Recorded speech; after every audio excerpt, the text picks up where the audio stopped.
Right, this special city council meeting workshop is called to order. We're going to skip around a little bit, and I think first we're going to go down to number 5, discussion regarding some agenda items. And I think John had a question.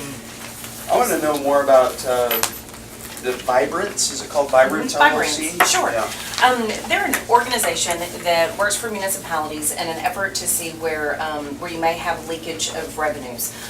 They mostly specialize in telecom and in sales tax, so they only are paid off of what they find in addition for the city. So it's not a fee-based, it's only if they find something and we approve that we receive the money. So for example, what you see a lot with sales tax is a company does a merger, or a company moves, or a company doesn't report their sales tax properly. Amazing, yes, it does happen.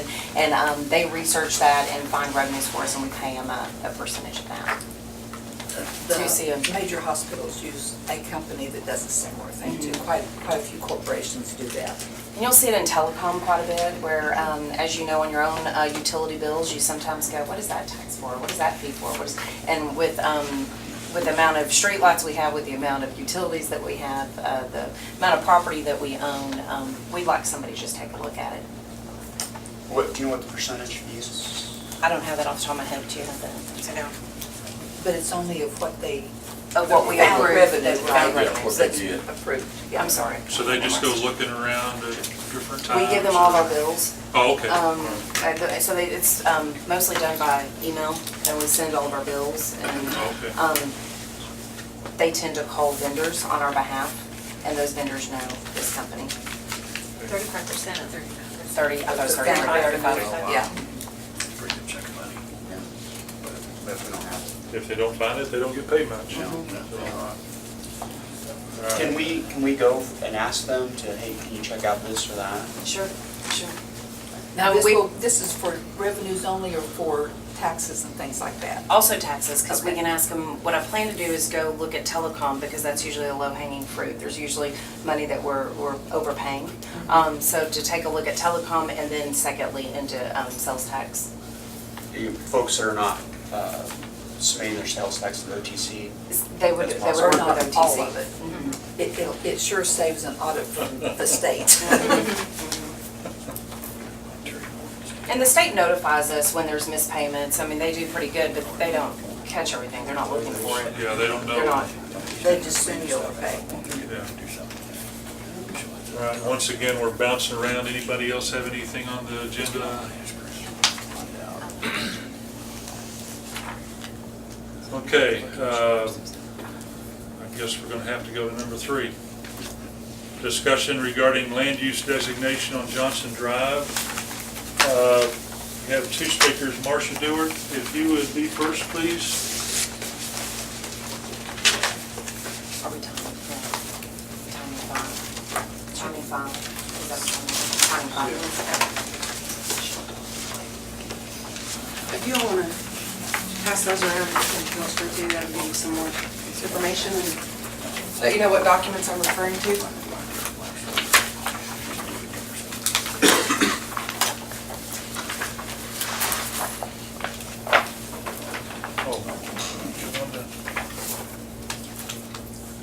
Okay, I'm Marcia Dewart. I live at 302 Johnson Drive, which is in Ward 2.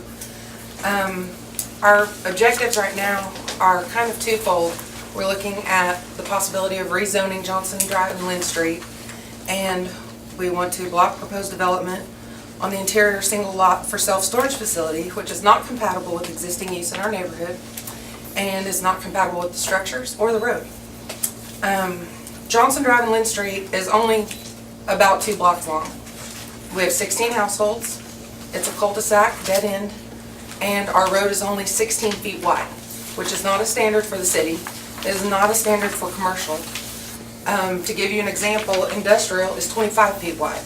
Sometimes there's some places on our road where you can't get 2 cars to pass each other at the same time. You have to pull off. Now, if you want to have large trucks with trailers, it's not going to work. Basically, to start this off, I've lived there since 2004, and I thought we were already residential zone. Now, I never looked that up. I don't know if many of you have looked up when you move into a housing addition, whether you're zoned commercial or residential.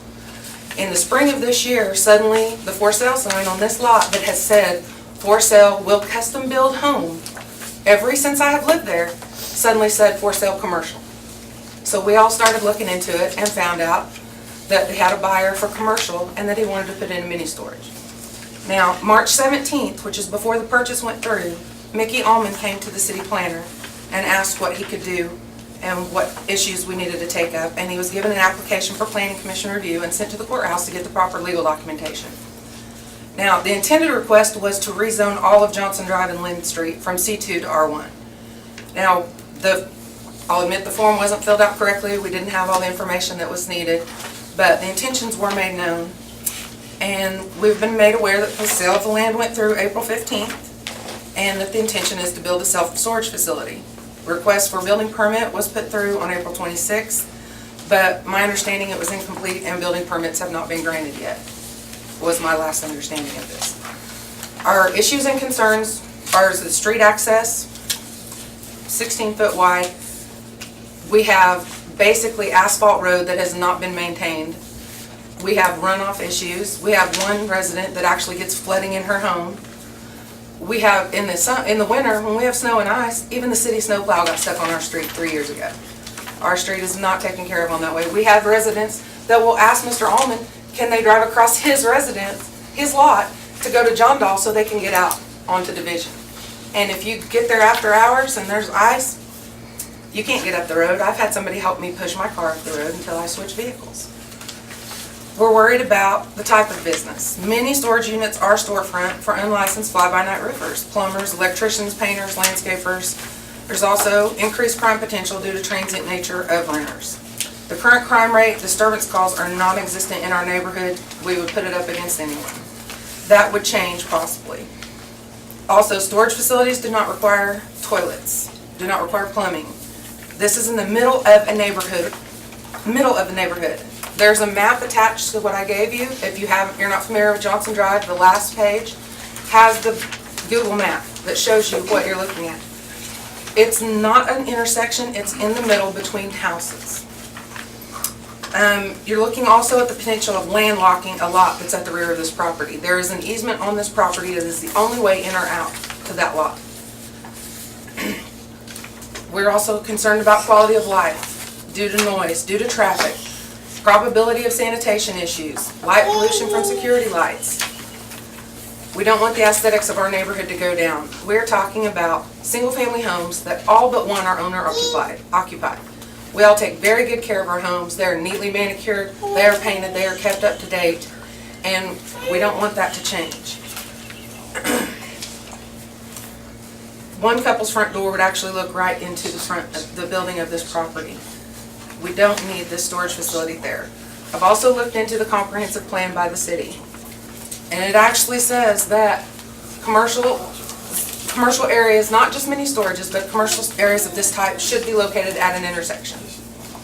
I'm going to go through real quickly this last part. 100% of the residents of Johnson Drive and Lynn Street signed the petition to oppose this development and would like to be rezoned to R1. The only one that doesn't is the current landowner. In an email dated May 20th from the city manager to the mayor and council, it states that legal even advised that you wait a few months and look at rezoning the area on your own. The county assessor lists urban residential as the definition of our neighborhood.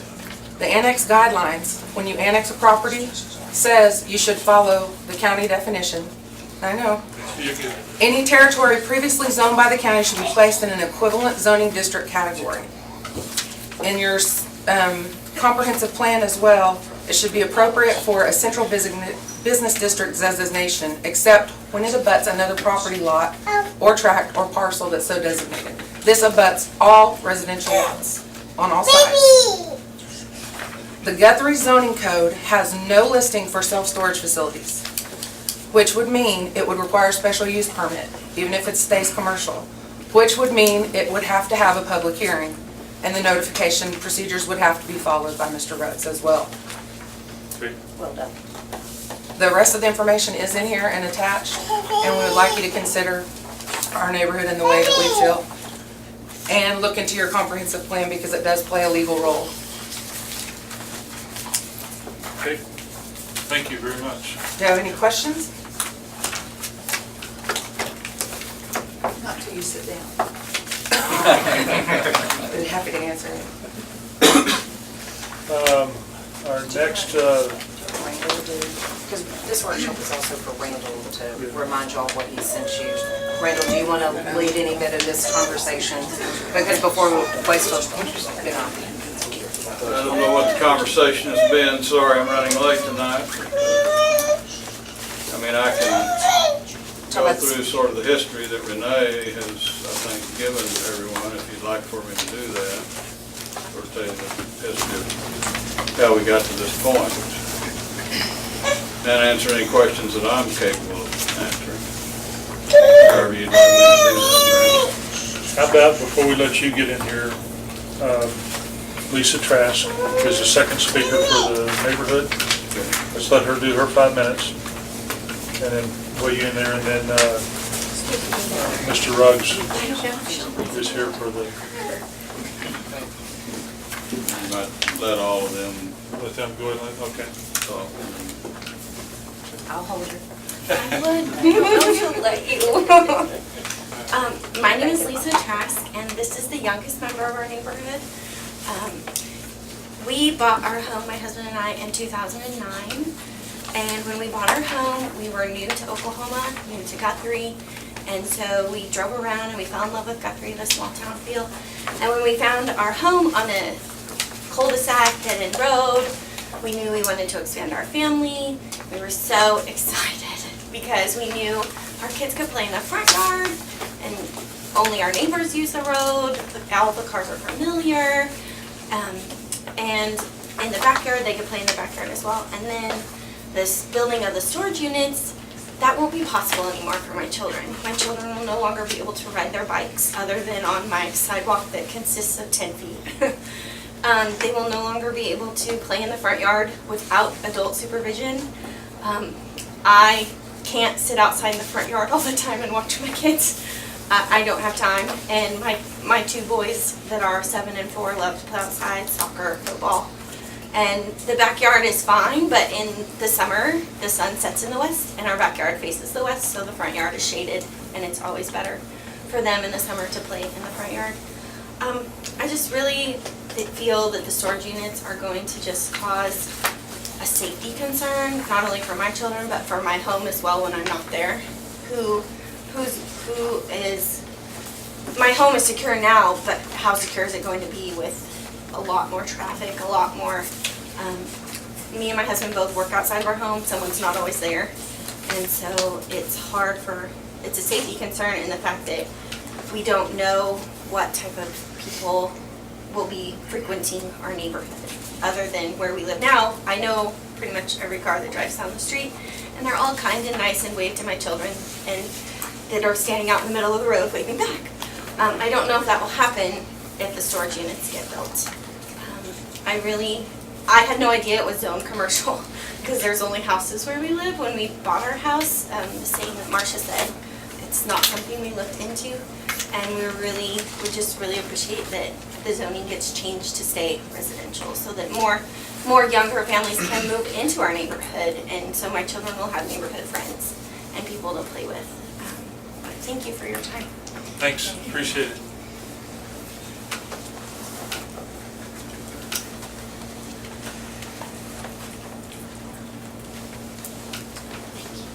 Mr. Ruggs, Yes.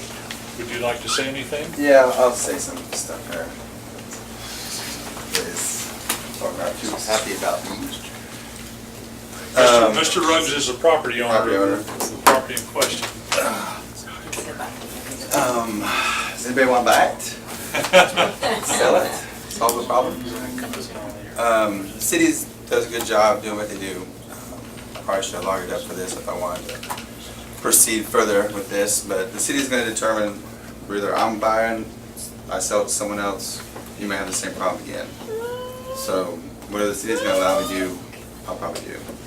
But if there's people here who want to purchase it over a period of time, buy it from me, I can sell it, because I can go somewhere else. I can go anywhere to build. I don't really need, people mad at me and stuff. And, the more people I have around that would be happy if I do, would be look after, you know, my business. Because, you know, it's gonna be open from daylight till dark, not after hours, but more traffic, she's right. Everything you guys said is true, so, I mean, the traffic, maybe not much in the trucks, it's gonna be carry storage, so nothing big in the pickup's gonna fit in this place, so won't be any RVs or big trucks like that, so. But drainage, not true. We paid for engineering to take care of drainage, so there won't be any more water. There'll be less water actually across the street than now, so we'll take care of the water problem that you have. As far as the ice conditions and the road conditions, that's out of my hands, so I mean, I'm just trying to build what I bought the land for, so. But definitely I won't have any problems breaking it up, selling it. Where you guys, is everybody here owners of the land, owners? So we're all here. So we got a good lawyer. Insurance. Insurance. So maybe we put a plan together that makes everybody happy. Because if the city doesn't rezone, for some reason they can't, and they're about to tell us more why. If it isn't me doing it, someone else is going to do it. Can't hear you back here. Oh, sorry, I don't. Yeah, I'm not trying to, you know, build this or have to build it. I can go anywhere. So what I'm trying to say is, if it's for sale, you guys want to buy it, all the landowners come together, purchase it, make it a park, whatever. Just leave it the way it is. I mean, it doesn't have to change. But for what I don't live there, I've only done this for business, you know. So I have several storages, different towns. We do this all the time. Usually it's bigger cities, you know, and we don't have this problem. Zone, it is what it is. City gets permits. It's pretty simple. So, but yeah, it's great. It's good to see everybody pull together. It's good. So, I mean, it's not good for me, but like I said, I mean, I know some people want to purchase some stuff from me, some land. So we'll, you know, make it work for everybody. And the road easement, we haven't landlocked anybody according to the easements that's on this right here. Just, it's not in the right place, but that can be moved. I have a question. Who'd you buy the land off of? Jerry Cordaway. Cordaway. So he was, before me, was gonna build apartments on it, or maybe houses. Okay, was he the one that changed it over to a C2? I don't know that. The city should I know can that. answer that I don't question. think, It came into the city. We've Oh, owned that land for years, and we owned that 2 acres, and we sold it to Porterway, and we never understood that was commercially. We didn't look it up. You had the whole 15 acres. I bought 15.5 acres and Eldon Fillmore bought the back 10 acres to make his addition up there. The rest of it belongs to us. I mean, it did, no, someone's bought it right Okay. from us. Do you have anything else? nope. So, I mean, I'm just gonna say that my phone number, if anybody wants it, you know, talk to me about it. So, we'll, you know, being a landowner now, I can work with anybody that wants to do anything different, have their plan. So, All right, I want to, yeah. thanks, sir. Thank you. Thank you, Ken. I want to let Randall bring us up to date on whatever he can. Yeah. I don't know how good I'll do. Got a special button for you. Yeah, make it 3 minutes. What I've got is information from the city planner when this first came about a few months ago, and then the neighbors were here a month or so ago at a workshop. We didn't discuss it. What I'm advised is that when this area of the city was annexed into Guthrie back in the 80s, around 1980, I think,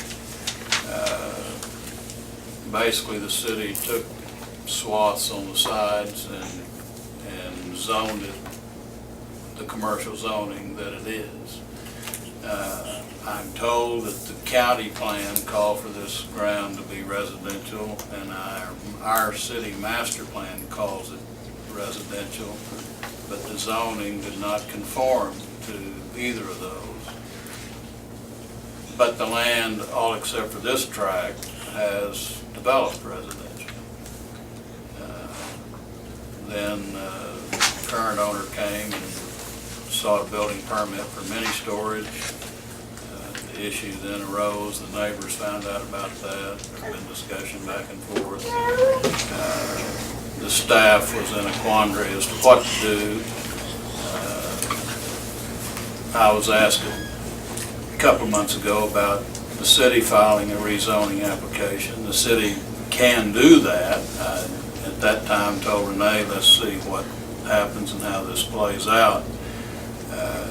There's always issues when the city files its own zoning application.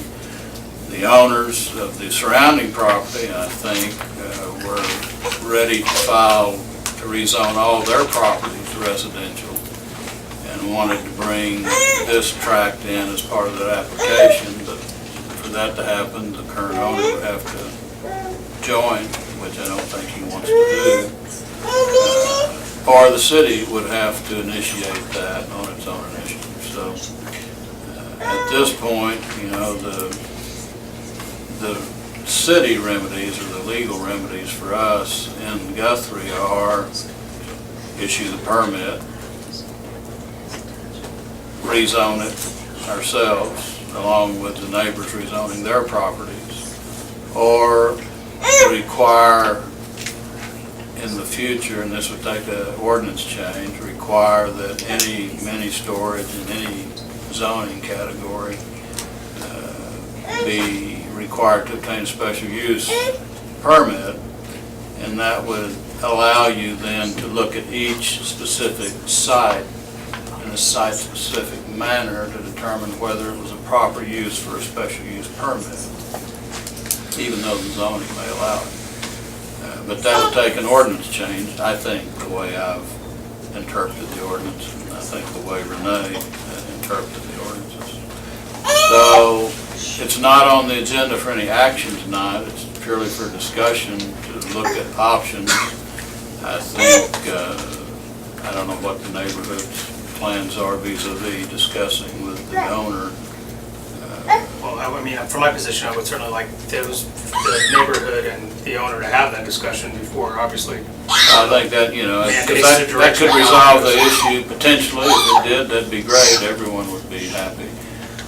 If that doesn't happen, then I think staff will look to the city council for direction as to how you would like us to proceed on this, as to whether or not we issue a permit, whether or not we rezone it, or whether or not we change the ordinance requiring a special use permit within this kind of zone. I got a question. So, which one of these, or all these, opens us up to legal liability? All of them. All of them. So there's really no win.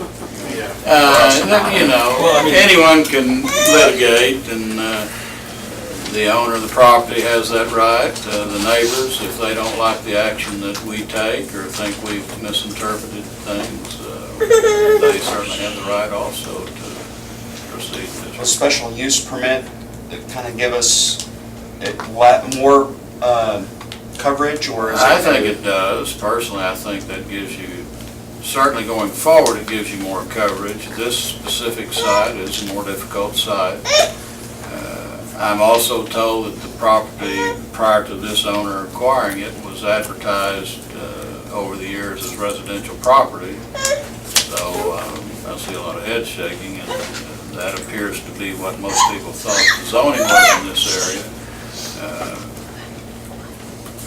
But I think the special use gives you a better remedy for everybody, because it allows you then to look at this site specifically, and future sites specifically. There are some sites that are appropriate for this kind of use, and there are some sites that are not appropriate. And you then, through the special use mechanism, can decide, you know, is it a proper use for this commercial zone? So we can do that even if the property's already been bought with intent. We can actually go in and afterward do a ordinance, and that You can still do obtain? it. You can do it. I'm not telling you that's a fail-safe solution. I wish I could tell you that, but there's not a fail-safe solution. As far as the city. Yeah, that's on after the fact, that's my worry. So if I understand this right, the best possible solution is for the current owners of all the residential area and Mr. Ruggs to get together at their convenience and their time and to discuss this and see if they can come to an amicable solution. That would be the best solution. I think you're not really wanting to get into a real fight with anybody on this and trying to accommodate your neighbors, which is a good thing. You want to know everybody wants to be good neighbors. So that would be the optimum solution. That will just keep postponing this then. Could not it be changed to R1 after there is an agreement made, comes to a conclusion made that makes everybody happy? Then before anybody does anything else, can it be changed to R1 Yes. without ramifications? Yeah, if they come to an agreement, then I would expect they're in them agreement, to come to us to rezone the area. She just answered your If question. they have an She just agreement, answered your then, and they file, or they want to do something jointly together, then that's great. Then We can do that anytime. And I mean, looking at it on paper would be, not that I'm making a decision tonight, but they could see where it'd be a very easy decision to be made. I would think so, given history. So that's my recommendation, is that Mr. Ruggs get with, Can I ask one Could we one say question? If you have this up for a special use permit, because it's not defined in the zoning ordinance the way it is, it will require public hearing and notification procedures, right? If the ordinance is changed to require a special use permit, Would it not Or- require special use now because it's not defined in C2? and I don't think we've decided that it does. I don't know that it does. I'm assuming from this talking tonight that it doesn't. If it did, a special use is a separate public hearing. Yes. Right. The answer to that question is irrespective of how it gets to the special use permit procedure, it requires a 21-day notice. It would go to the planning commission and then it would come to the city council, just like a zoning would. Thank you. all right, so again, Mr. Ruggs, Mickey Altman, you seem to be the de facto, we got you He's leader Johnson of this, Chief. yeah. You should know that. My advice, my recommendation is that y'all get together, see if you can work anything out. This room is free at 7. Yeah. Is the Just letting city you know. doing low interest loans for the homeowners to make purchases? We are not the federal government. You're suggesting you buy It's up to, it's up to y'all. You let us know. We're gonna do a few more things here and then we're gonna leave and go downstairs. So if you wanna stay here and use this room tonight, you're more than welcome. If you wanna use it some other time, you just need to call and let it go. All right, so at this point, we're gonna move on. If you don't wanna discuss it, I'm sorry. What do you guys want to do? You guys want to Y'all discuss wanna it? stay here and discuss it or y'all You wanna? guys want to talk about it? room we can use? Can we just go, why don't you go downstairs since you've got 20 more minutes or so? We We've can got just about go. 5 more minutes. There's, oh, there's gonna be about 5 more We'll minutes. be here about 5 more minutes. You're responsible for broken items? Yes. There's a lot Did I mention my name was Linda Smith and I live at 315 Hudson Drive? Keep the camera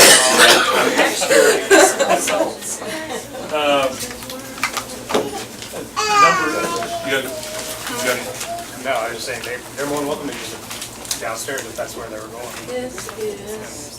We gotta move right back in there. 20 minutes.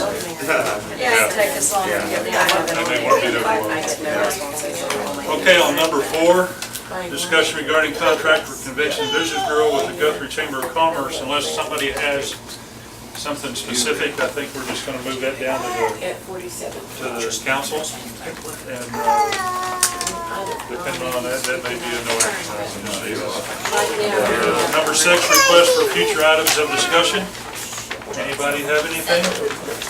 I kept this workshop light with the anticipation there was a request for the chamber conversation, and so I have been avoiding a couple things such as volunteer fire department. You'll hear from us next time, and next time we'll be addressing and sharing with you a state of the city, which is basically accomplishments that you led this city to do in FY14. So sorry we kept it light for that reason. You can run a Sonic and make it back by 7.